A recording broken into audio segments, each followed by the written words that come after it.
I know that it can never really be the same. How could I move forward when I keep looking backward? I'm just standing still. How can I fight this obsession? All right, Pittsburgh Steelers fans, what's going on? It's another episode of the Steelers Preview. I'm Jeff Hartman, senior editor of BehindTheSteelCurtain.com. And the triumphant trio returns, myself, Bryan Davis, and Dave Schofield. Bryan, what's going on? I can't believe how close we are, man. I mean, this is just absolutely insane. And this is going to be weird for us because there's going to be actually a week then with no preseason, a weekend with nothing. So this is uncharted water for us here.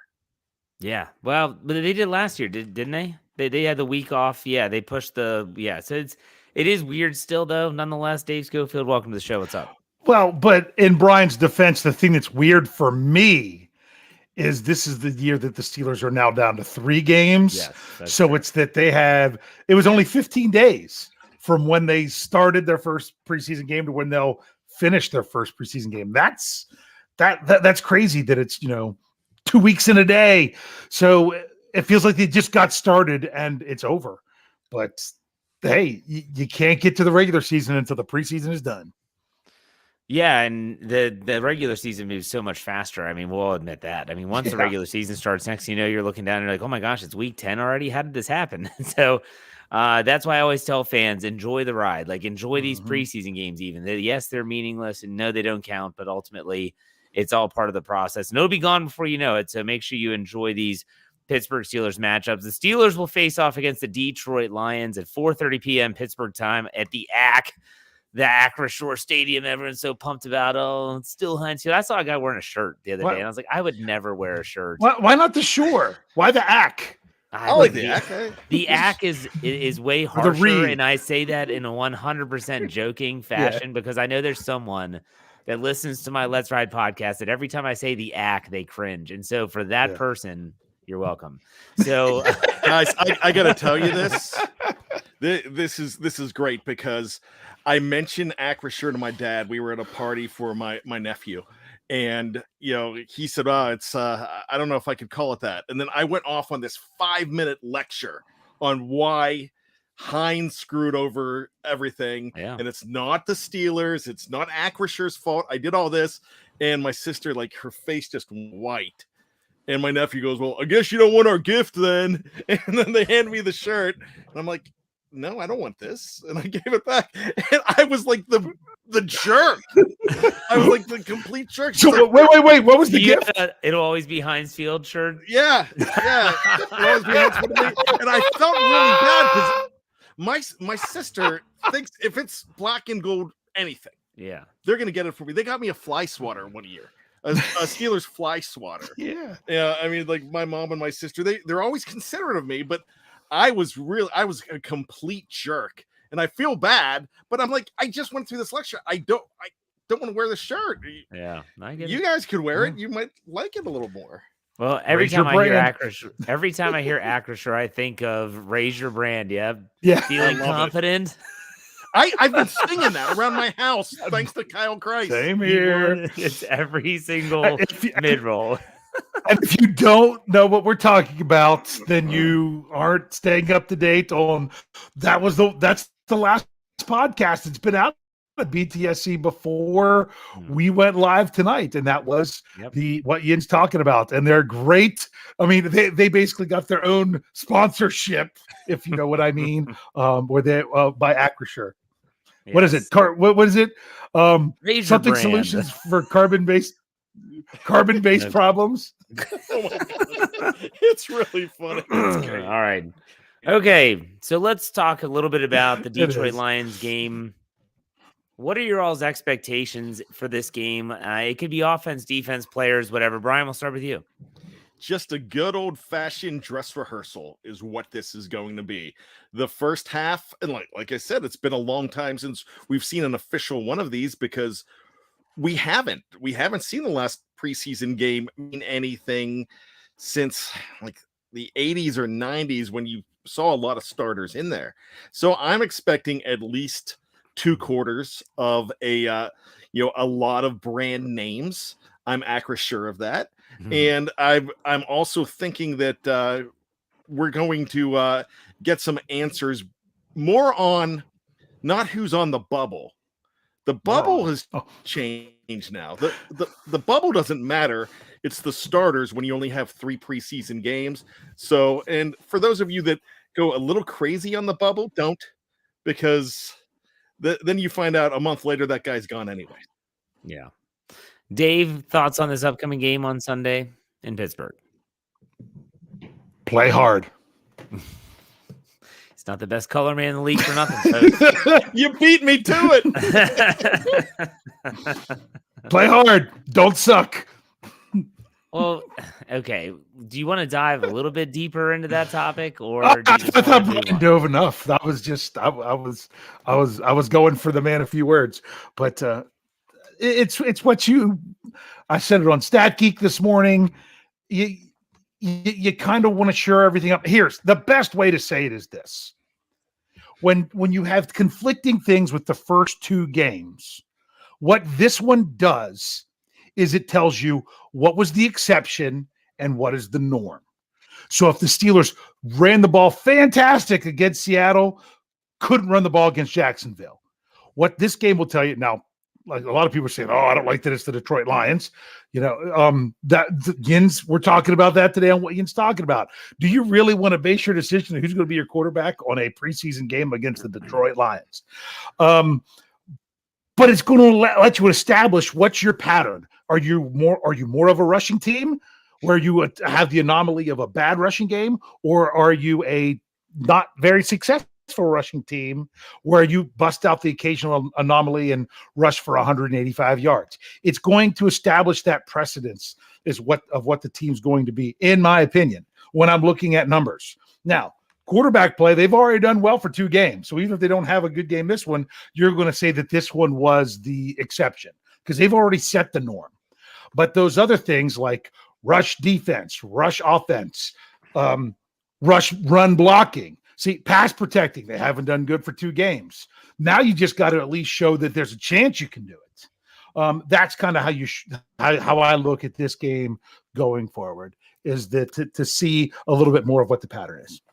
Yeah, I listened to your Stat Geek this morning, and I was kind of surprised that you put that much stock into like the preseason and what's going to happen when you think about, in week 1 against Seattle, they gave up a lot of rushing yards, but you look at the players that didn't play. I mean, you hope the standard is the standard, but there was no Tyson Alualu, there was no TJ Watt, there was no Cam Hayward. Do you want to explain it away, or is the standard the standard? That's the question. I mean, if there's ever a time this person didn't play, that person didn't play, then the preseason is the time. Yeah, if there's ever a time that you have those caveats in those statistics or in the narratives, it's during the preseason. But yeah, anyways, I think this game's going to be exciting. Real quick, before we go into the topic of today's podcast, which is talking about roster battles, who we think is going to win at key positions. Who do you think, Mike Tomlin's going to speak to the media Friday, I think at 12:45 or whenever he makes it to the podium, I should say. But still, who do you think is going to start this game? Do you think they're going to go status quo? Mitch is going to be one. And then who comes in next? Brian, what do you think? I think Mitch is going to be one, and you're going to see Kenny too. How much do you think Mitch will play? I'm thinking 3 series, and then I'm going to go off on the Dave Schofield bandwagon, saying that unless the first 2 series are just absolutely fantastic, or the first 3 series are absolutely crap. All right. Dave, do you agree with Brian? Disagree in anything? No, what he says sounds good. I mean, it'd be nice to see Mitch a little bit more, but just to get an idea, but at the same time, it would be nice to see all of them a little more, just because there's only one quarterback on the field, only one football to throw. So you just got to take what you can get. I'm trying to think back to, I guess it was a 4-game preseason, but the 3rd game, which is always viewed as the final dress rehearsal, I'm trying to think what the average was in terms of quarters played that Roethlisberger played. He would at least play into the second quarter, I believe. Sometimes a half, but that was rare. I know it would always depend on how the offense is doing, if they're playing well, if they're not. I'm trying to think about that and seeing if that is somehow going to gauge what Mike Tomlin might do. But this is uncharted territory for the Steelers because last year they had the 4th preseason game playing in the Hall of Fame game against the Dallas Cowboys. So, all right, let's talk about some position battles. And we're going to start off right off the bat with the quarterback. It's worth talking about the fact that, like Jeffrey Benedict says in our live chat right now, that Kenny Pickett is winning the quarterback job. Now, Jeffrey could be joking around. That wouldn't be, abnormal for him. But still, the QB1 position has not been stated by Mike Tomlin. We'll put it that way. Brian, how do you see the whole depth chart shaking out when the dust finally settles? I think they're going with the same plan that they were going to go with in the first place. Now, something that a lot of people don't realize is if you go back to Ben Roethlisberger's rookie year, we all know what happened. Tommy Maddox gets hurt and Ben has to step in. But if it wasn't for the fact that Charlie Batch got hurt at the beginning, I don't know whether it was in the preseason or when he got hurt. It could have been in camp. It could have been before that, but he was out for the whole year. If it wasn't for that fact, Ben Roethlisberger was supposed to be the 3rd quarterback. So I know this is a different coaching regime, but I'm just thinking that they're going to follow the same plan, going with Mitch Trubisky first, Rudolph second, if he remains, and third, they're going to go with Kenny Pickett. Now, if that's just what I think they're going to do, because that's the formula that it seems like they've been playing with for a while. So you think now? Let me ask a follow up here. Would you assume then that Kenny Pickett is a game day inactive and doesn't even get a helmet as QB3? Yeah, I actually would assume that. Now, I would not be shocked if, say, Mitch needs to be replaced for some reason after week 3, injury especially. I would not be surprised if Kenny Pickett, if it's a toss-up at that point.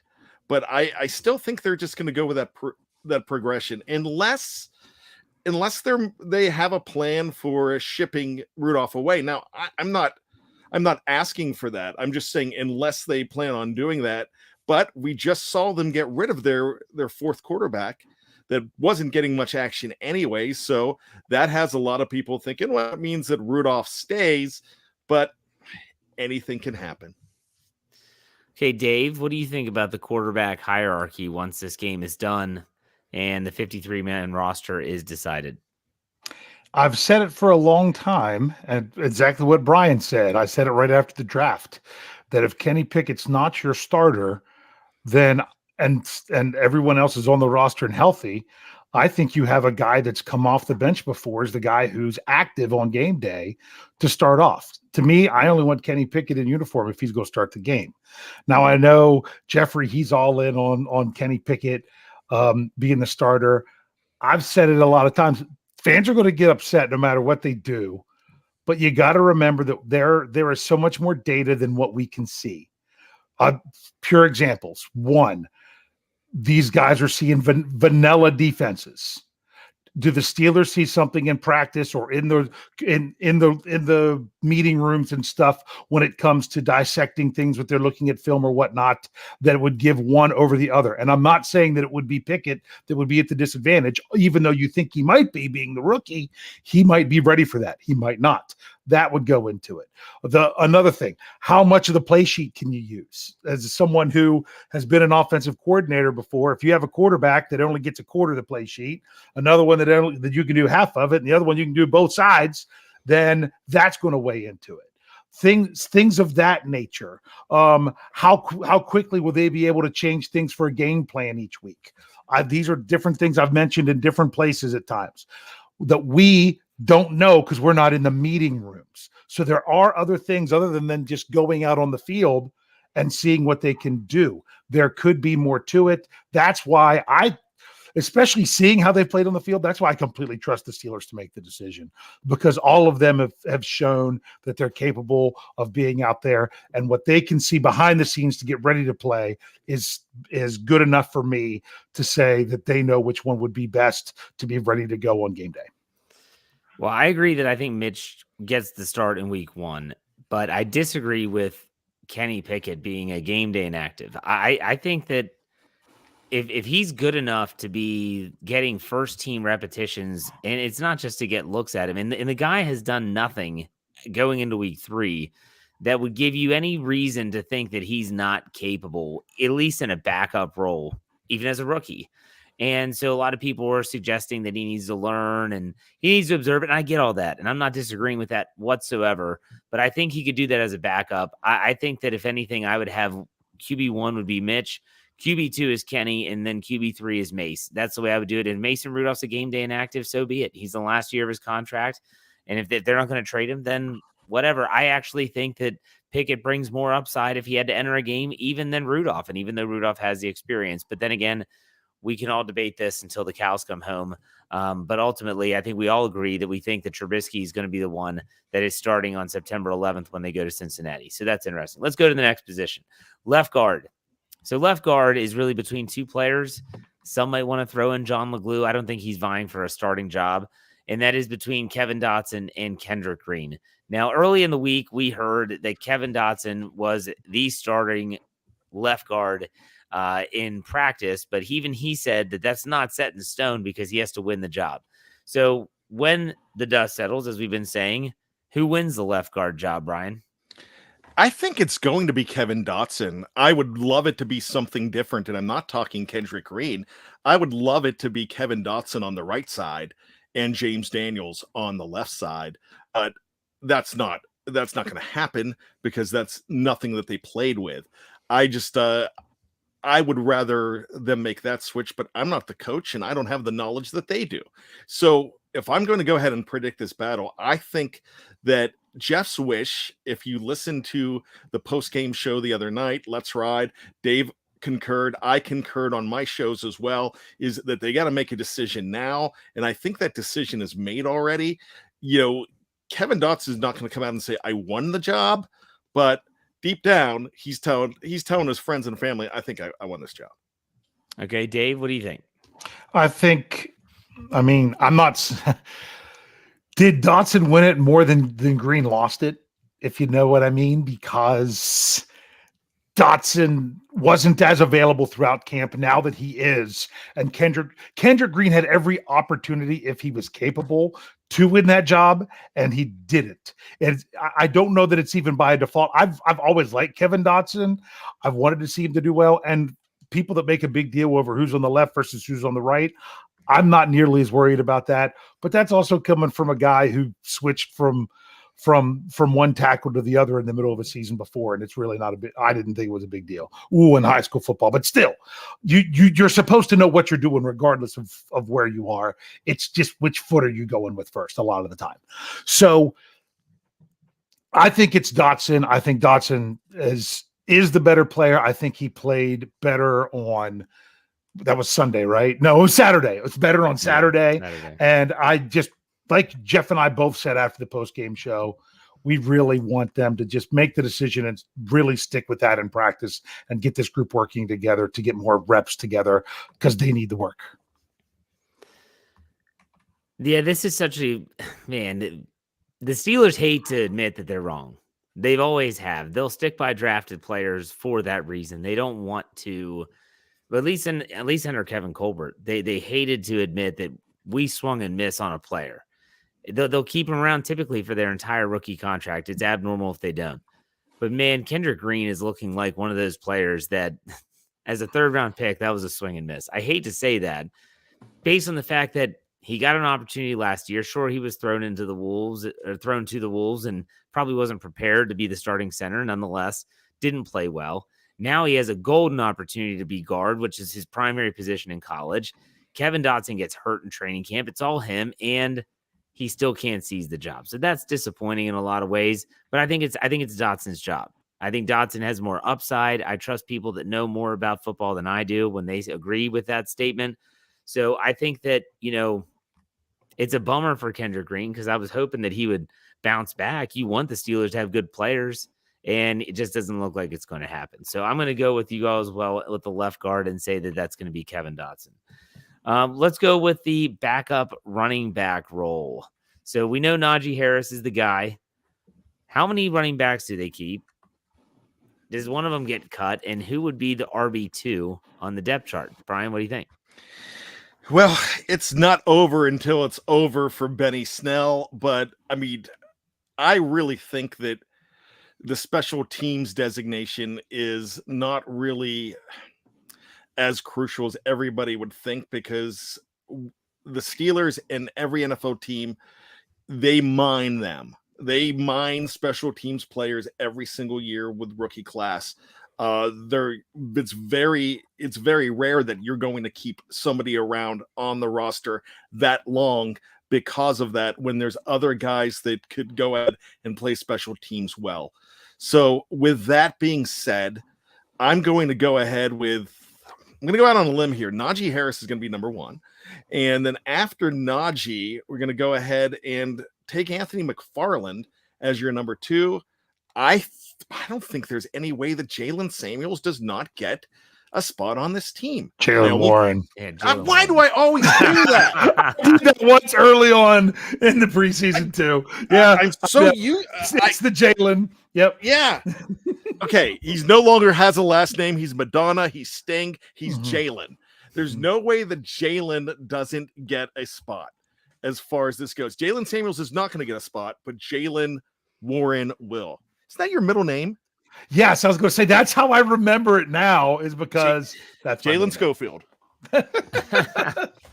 Jalen Warren Schofield. No, sorry. All right, Dave, what do you think about the running back position? Do I tip my hand as to what I did for our 53-man roster for tomorrow? Sure. For some reason, the Steelers are sticking with Benny Snell. They have been updating their depth chart as they lose players. I don't know if you guys realize that or not. And they still got Benny Snell number 2. And they still got Kenny Pickett number 3 on quarterback, but that's beside the point. Not like we expected that to move. And it's not like he's playing poorly on special teams. He's that guy that does that. And Coach Tomlin today specifically said, when they were asked about the other running backs besides Najee Harris, he went on and talked about special teams.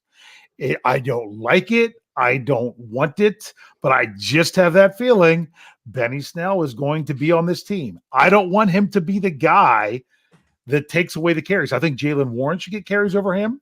I think Anthony McFarland I would like him to be the guy that they utilize more in a third down back role and more of a mobility more and things of that nature, or you bring him in order to then use him in the passing game, split him out wide, things like that.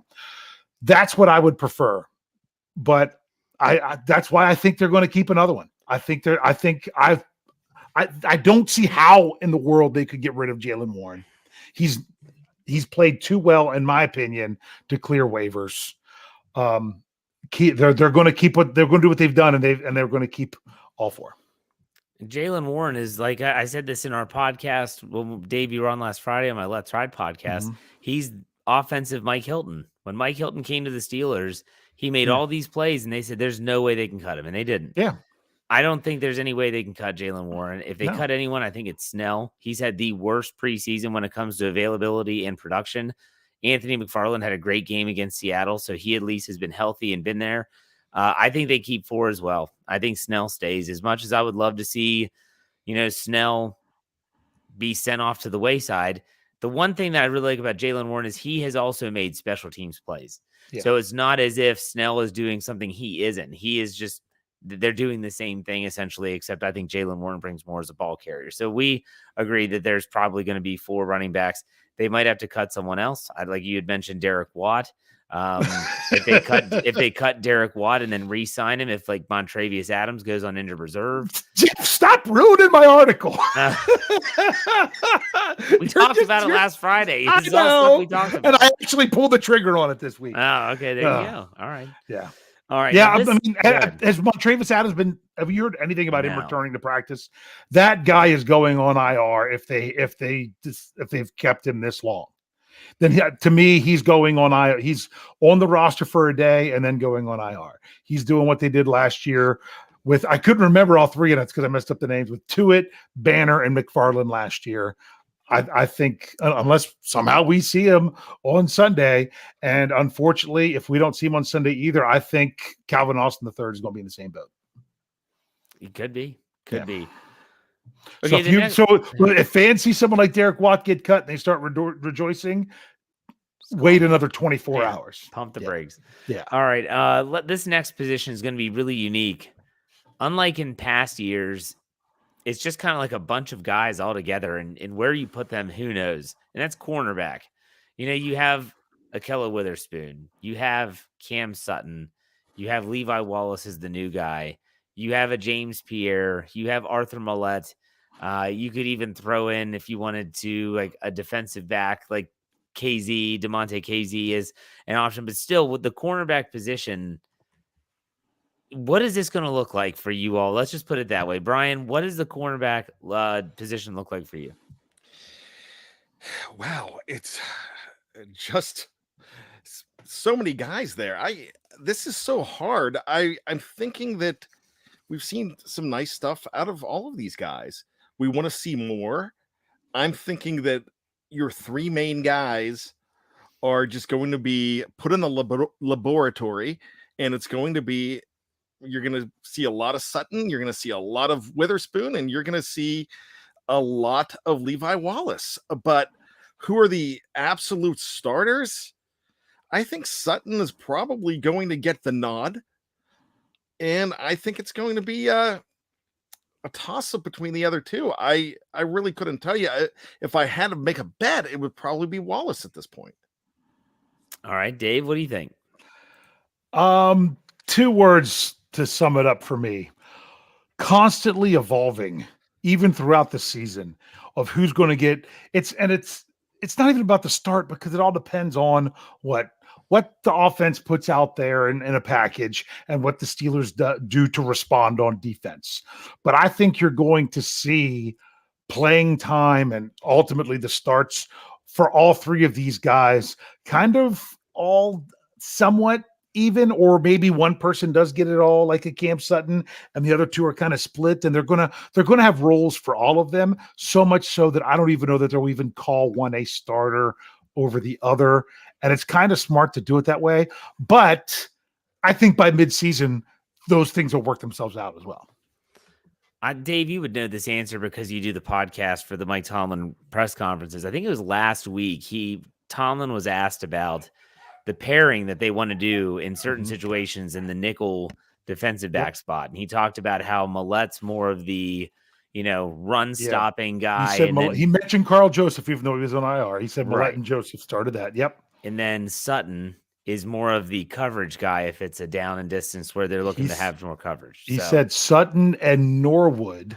Yeah. He listed for the coverage. And then when he said big nickel, he said Miles Killebrew.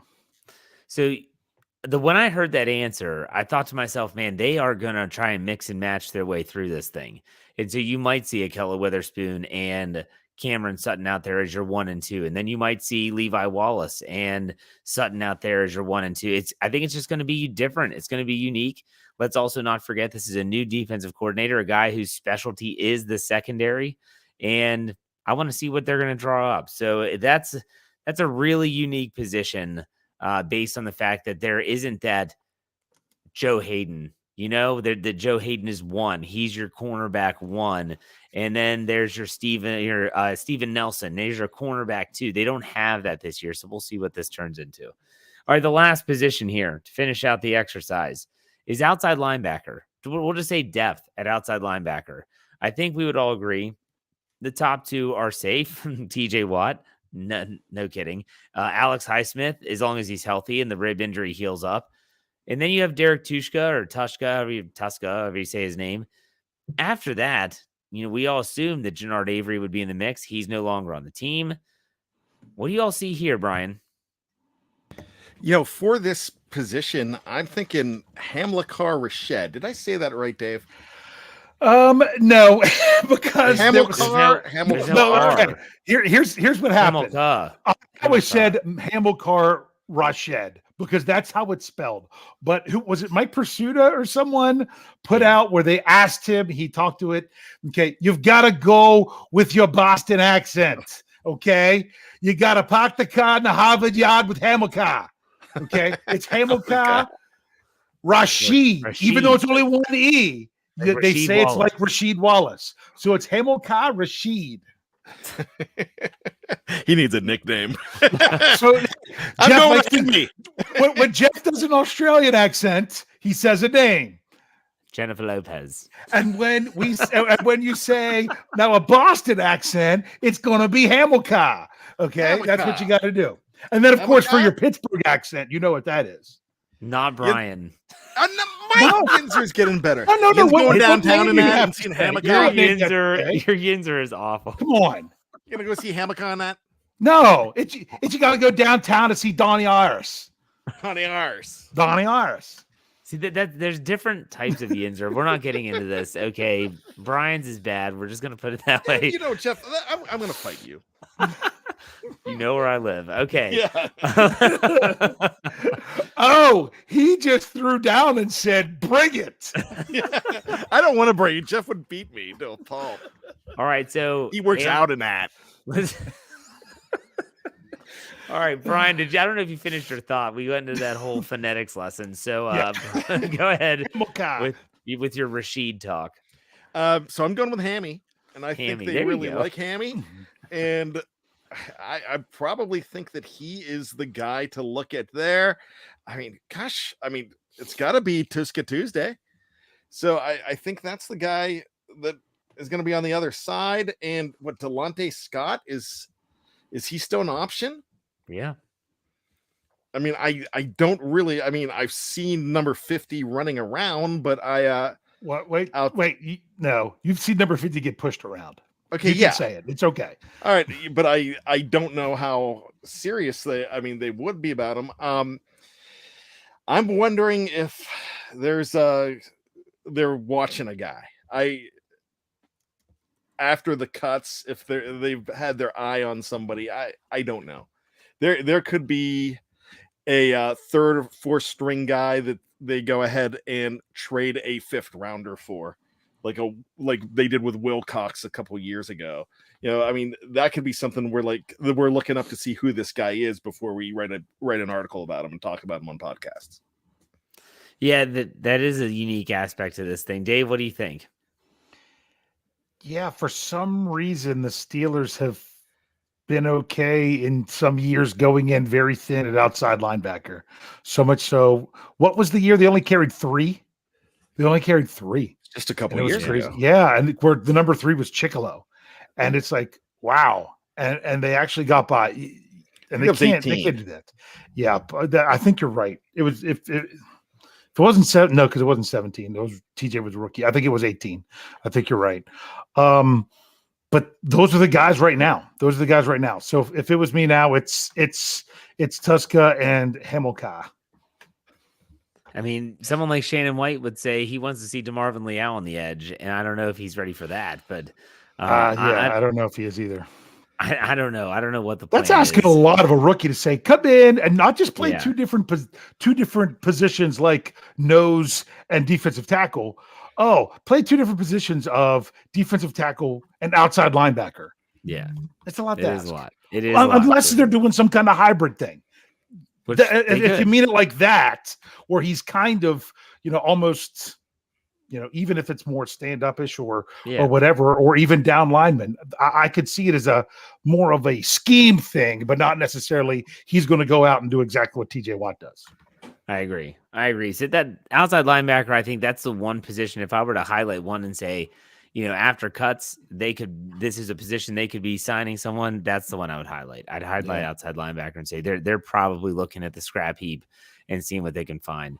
But it's going to be a unique situation every year. I feel like there's a position that's really thin. It just seems like more often than not, it's outside linebacker. So, all right. You all ready for some over-under for this upcoming game, this preseason Yay. finale? I'm right, ready to be wrong.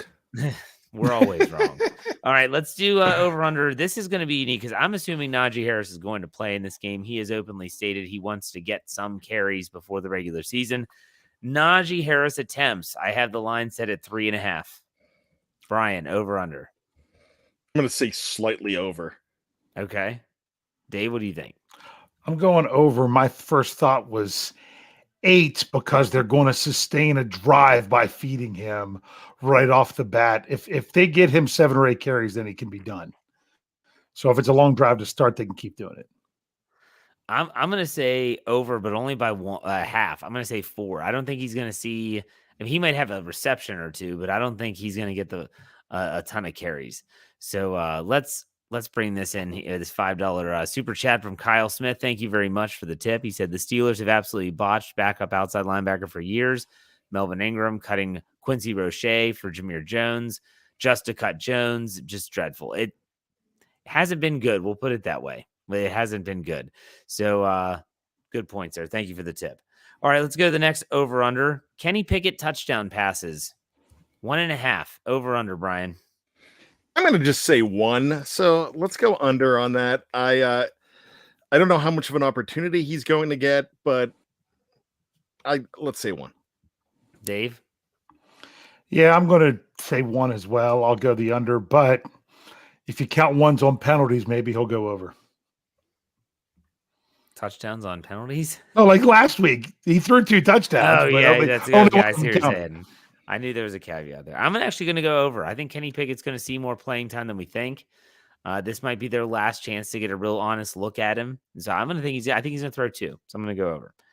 All right, here's an interesting one. Thinking outside the box here. Mason Rudolph quarters played.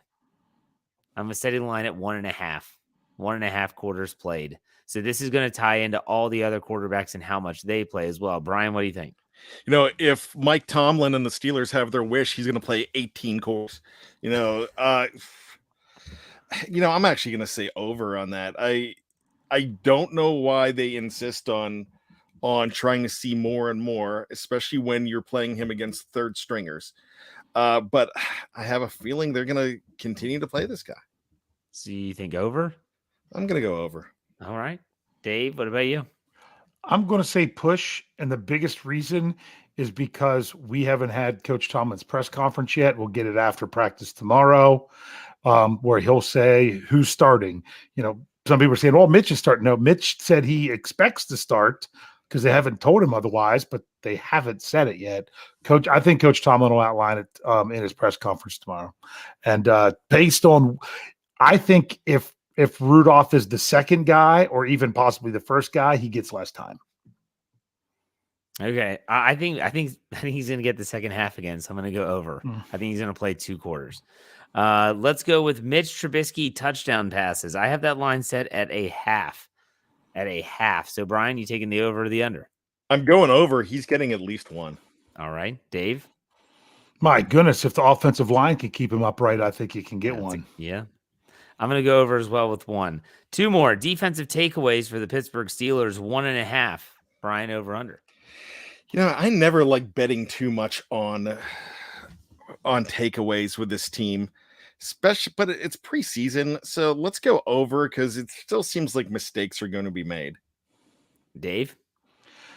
I'm going to say under, and I'm okay with that because as I said on Stat Geek this morning, the difference between the Steelers' 1 turnover they've had this year versus the 2 takeaways they've had, the turnover they had was at a pointless time. It was on a failed 4th down conversion, which even if they would have converted, would have come back on a penalty. So when they fumbled the ball, even if they fell on it, it was going to be the other team's ball there. But both of their takeaways have been to get the ball back and go win the game, both times. So I'm okay with just 1 if you do it in a key spot. I'm going to take the under as well and say that it's just been steady. 1 a game. I'm fine with that.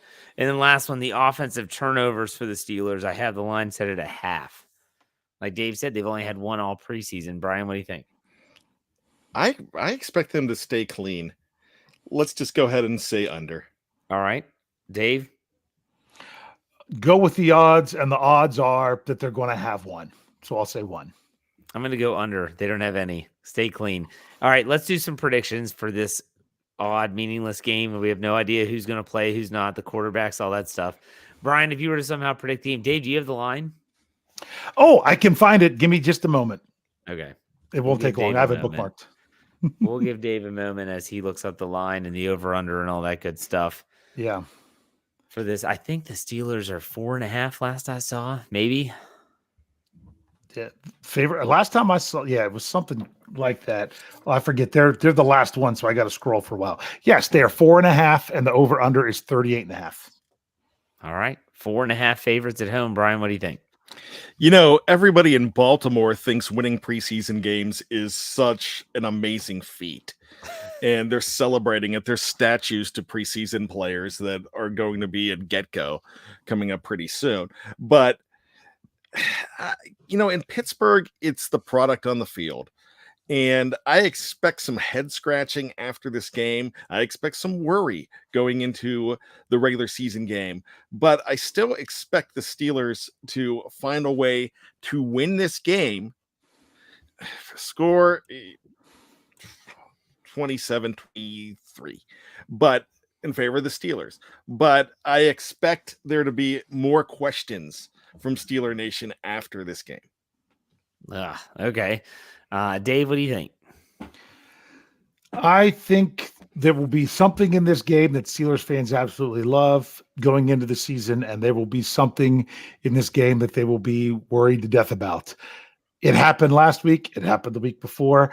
I have a feeling it's not going to be the same things. It could be. It could still be, something with the offensive line or giving up yards in the run or really happy about the quarterbacks or things of that nature. Bottom line is, I don't think Detroit's other two quarterbacks are very good. I'm not even sure their starter's that great, but he's not playing. So therefore, I think the Steelers will have a bit of an advantage there for that reason. And I'm going, let's make it interesting. Let's go 29-22. Oh, all right. The Niner.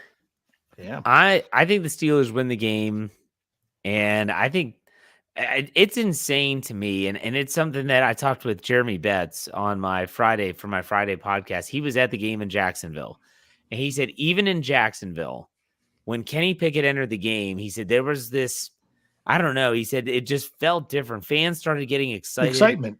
He said it was hard to describe, but it was palpable. Like you could feel it.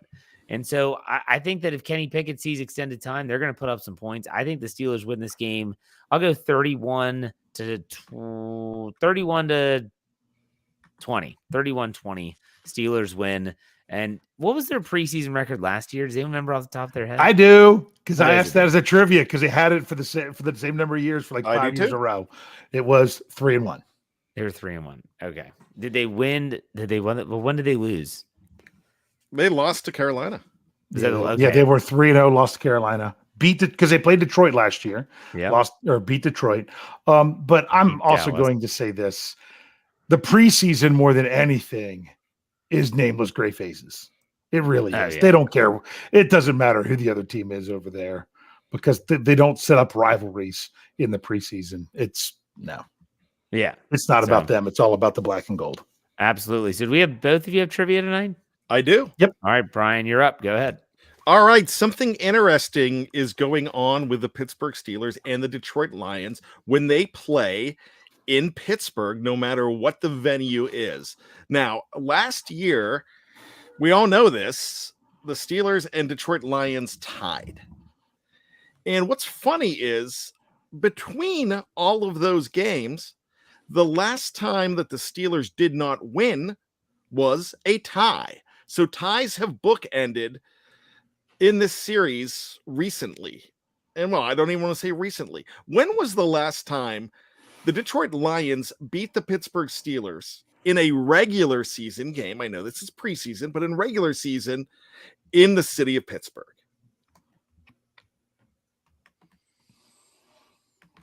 You know what's hilarious? What's that? This was what I was going to do for trivia, but I'm like, nah, Brian's going to get it because he does his DeLorean articles. So I'm going to have to go a whole different route now because Brian's going to already know these things.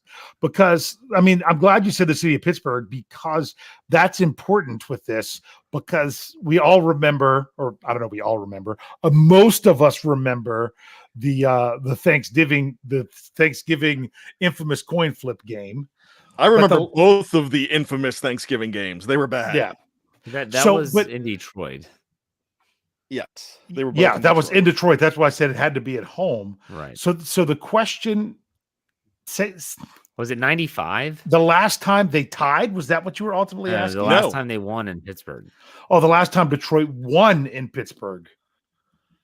It's been a long time. Hold on. Was it the game that Rod Woodson tore his ACL when Barry Sanders shook him up and they won that game? Did they win that game? Didn't they? Okay, I think they won that game. Yeah, and Neil O'Donnell was hurt for 4 games. Best 4 games ever. Okay, anyways. I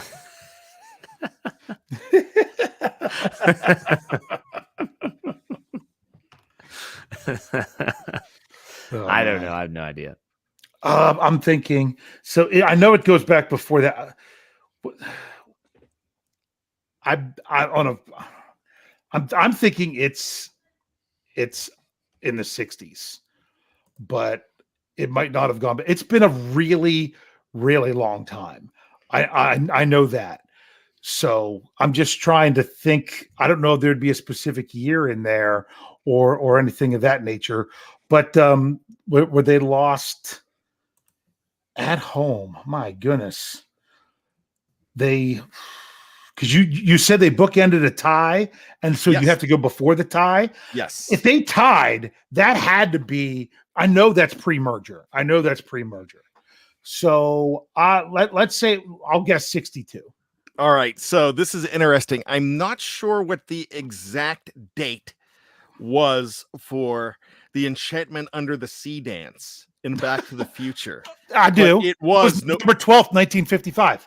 Okay, this was November 13th, 1955. Which was a Sunday because the Enchantment Under the Sea dance was on a Saturday. So there you go. It was 1955. Great Scott! Hop in that DeLorean. Yep. All right, Dave, go ahead. Okay. This is a question. This is actually a general NFL trivia question about the 2021 season. So, Jeff, you're welcome.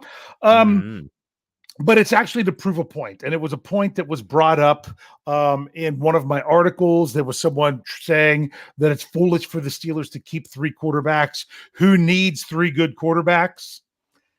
There were 8 NFL teams last season that started 3 or more quarterbacks last year. Can you name those 8 teams? Oh, good. 3 or more? 3. Yeah, 1. 7 of them were 3. There was one team in there that started 4.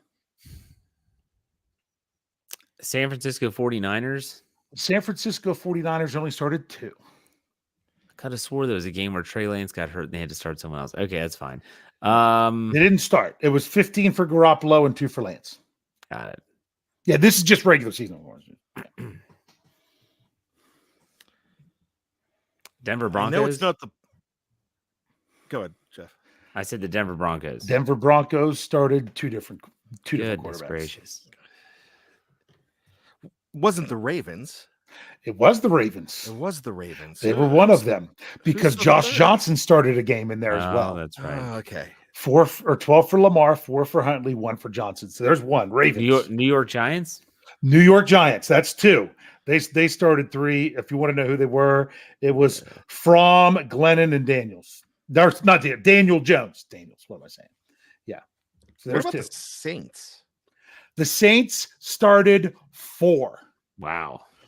4. Now they have more starts than 17 games because Taysom Hill got starts where he wasn't the starting quarterback, but he also started games as quarterback. But it was Hill, Winston, Trevor, is it Simeon? Yeah. And Ian Book started 1 game. Oh, right. I remember Ian Book from the Notre Dame. Yep. That's 4.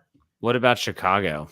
Chicago is number 5. All right. With Foles, Dalton, and Fields. Oh, I'd have to say the Jets because you have Flacco. You've got The Jets were 6. You're right with Flacco, Wilson. Flacco only started 1. Who started 3 games for him? It was Mike White. Mike White. Yeah, So that's And 6. I think You got he 2 won a left. game, didn't he? You got 2 left. And we can't trade Mason Rudolph. All right. 2 left.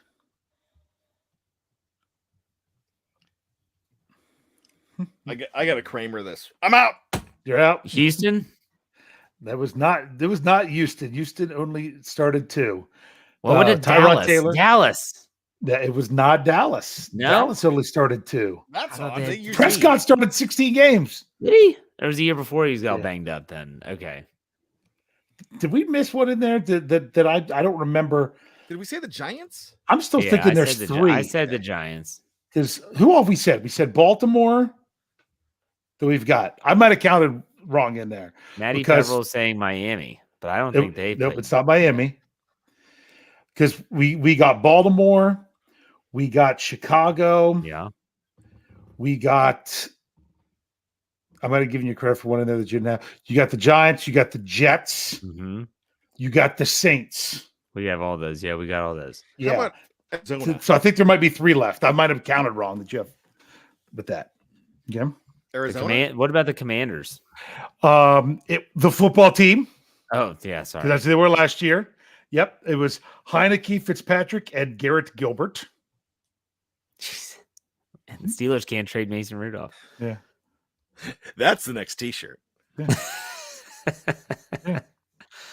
Okay. I'm just going with some people. What some people say in the live chat. Some are saying the I'm not even Carolina looking. Panthers. Carolina Panthers. Sam Darnold, Cam Newton, and PJ Walker. Is that it, or we have one more? Do you have one more? Then I'll go with the Steel Dog 88 in Seattle. Nope. So It's a what good about the g- Cardinals? I mentioned Arizona earlier. It was not the Cardinals. It was just 2. It was Murray or McCoy. This should be an easy one to think of because you generally like to start staying close to home. Cleveland. Cleveland. They started 3. Baker Mayfield, Case Keenum, and Nick Mullins. Oh, Mullins. So that's it. So here's what's crazy about that. And people are like, Case. because the argument was, oh, if you have to start 3 quarterbacks, then your season's down the tubes. Well, you know what? 5 of those 8, their season was down the tubes. They were at the bottom of their division. But 3 of those 8 finished within a half game or better of going to the postseason, because the Ravens, the Browns were a half game behind the Steelers to make the 7th spot, and the Saints were tied record-wise with the Eagles but lost the tiebreaker. So you mean to tell me that if you didn't have a better 3rd option at quarterback, or even with the Saints, a 4th, to win or tie 1 extra game, that would put you in the preseason? So for the argument of you don't need a 3rd quarterback ever, the Steelers even showed that in 2019 themselves. How many So times? so people that say there's no reason to keep. There's no reason to keep. Guess what? A quarter of the league last year would have had reason to keep. Dave, in the like 70s and the 80s, the Steelers started 3 quarterbacks and went to AFC championship games, won Mhm. Super Bowls. In 84, they started David Woodley, Mark Malone, and Rick Strom against New Orleans, if I'm not mistaken. And they went to the AFC championship game. Yeah. And that's not a So- murderer's row. So having someone who can still step in and play if you must, that's key. And it's kind of like, but look how blessed the Steelers have been throughout training camp. And this is kind of one thing I'm just going to say to finish it up here, because a lot of people are like, oh, what a wasted draft pick of Chris Oladokun. Okay, Jeff and I talked about it before. He was insurance. But how many times, just the Steelers in general, let alone any other NFL teams, do you have 3 quarterbacks going into training camp and not one single one of them misses a single practice? That's rare. Yeah. That's rare. One guy misses 3 practices, and guess what? Chris Oladokun's taken 13 snaps. It just didn't happen this year. That's a good point. All right, Brian, final thoughts. Go for it. My final thoughts are this. There's so many things that could happen this weekend. Don't do knee-jerk reactions on this. You know that there's a plan, know that they have a plan that we don't. When I say they, it's Mike Tomlin and company. We might be thinking that the sky is falling. And that's what happened last week when they beat the Jacksonville Jaguars and lost. And won. But the general feeling was it was like losing. It really felt like the tail end of the winning streak in 2020 when everybody was waiting for the other shoe to drop. And that's what's happening right now. And it's just preseason. Preseason is to set up and know who you have. They have a plan on the offensive line. They know a little bit more than we do. We're just not seeing what we want. But the best news that I got all week was finding out that Mike Tomlin just went barnyard on these guys and went berserk and gave them a tongue lashing and said, we've got to be better.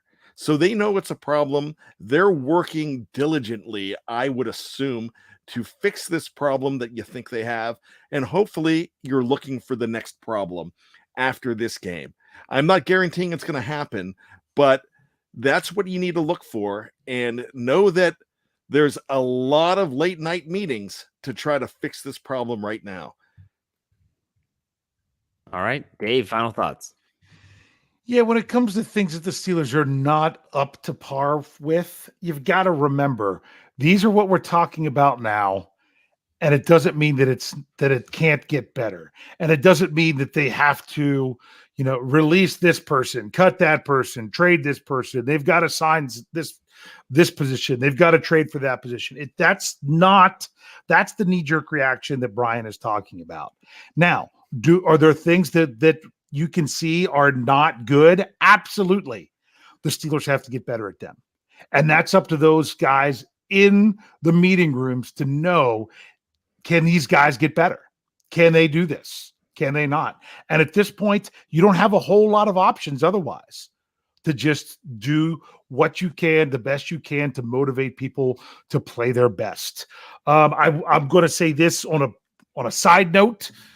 I am not going to be at Acrisure Stadium on Sunday. I was considering going, but kind of like hanging out with my homies on the post-game show and being able to do my responsibilities there. This is what I did this time. No, I don't have my tickets to give away because I gave away my tickets. I gave away my tickets to a friend of mine from college who now actually lives just down the road from my brother. So he's much closer to go. I gave them to him to take his 7-year-old son, who both of them are Detroit Lions fans. Oh. And I'm just like, I don't like having fans of an opposing team in my seats. And I'm like, yeah, I could charge them a bunch of money for it or anything else. They're Detroit Lions fans. They have suffered enough. They deserve something. My seats are at the end of the stadium where the Lions warm up. I'm hoping, his son can go down and maybe even get some interaction with players or people that aren't playing and everything. And that's worth it because, believe it or not, because of this friend of mine, unless they're playing the Steelers, I actually cheer for the Lions because it's the Lions. I kind of feel bad for them. But the Lions aren't important. It's the Steelers. I just wanted to tell that story. And Bryan said it great with the knee-jerk reactions. But you know what? Find things to get excited about. Find things to get excited about, Steelers fans, because you know what? We're rolling into the season. We're rolling into the fall. The fall's coming. Pumpkin is back at Dunkin' Donuts. You can get the pumpkin latte. You can get the pumpkin spice. You can get the pumpkin donut. You can get the pumpkin muffins. Football season's right here when that kind of stuff's going. Bring on the fall, bring on the cool weather, bring on my Pittsburgh Steelers football. I'm ready for it. All right. So make sure you check us out for the post-game show. The three of us will be there talking about how the game played out on Sunday, 4:30 p.m. Eastern time in the AC or the shore or something, whatever people are calling the stadium. Yeah, there you go. All right, Dave, why don't you send us out? Hey. All right, we'll see you next week. Take it easy. How could I move forward when I keep looking backward? I'm just standing still. How can I fight this obsession?